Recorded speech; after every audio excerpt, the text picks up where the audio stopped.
Hi, I'm here to tell you that it gets better. I was a clinically depressed, suicidal, queer teenager. Barely made it through it.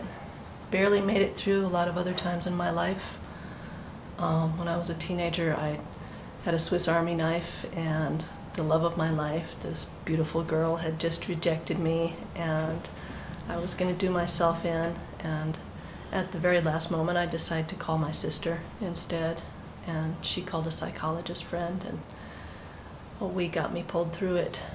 But it was a really hard time, and actually the funny thing about that Swiss Army knife, it's just recently occurred to me, I'm 46 now, but every time I've tried to buy a Swiss Army knife since then, I lost that one. Every time I've tried to buy one since then, I've lost it very soon afterwards. And it's almost like my spirit or God or higher power, or however you think of it, doesn't want me to end my life.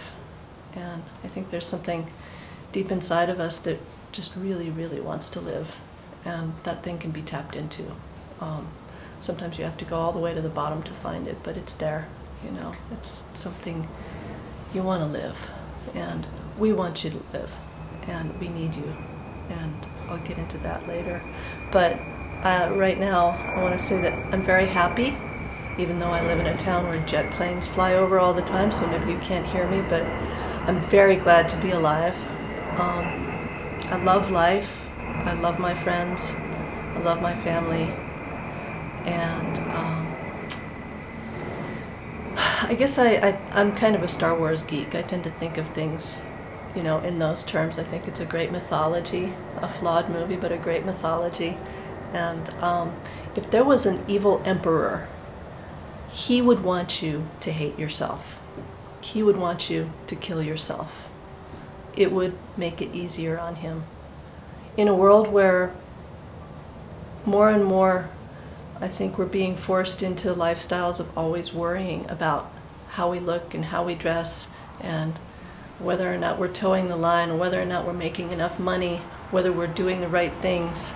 I think that people who are different, who are queer, who are colorful, who have vitality and sexuality, are more and more a threat to that status quo, and are so important in this world.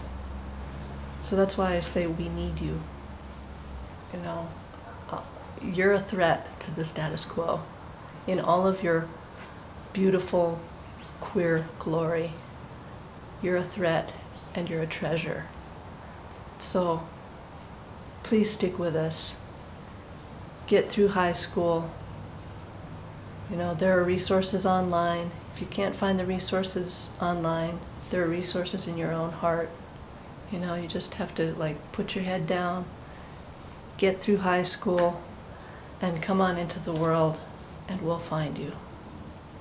Right? So, I guess that's all I have to say. Love yourself. You're loved more than you can ever know. Right? Peace.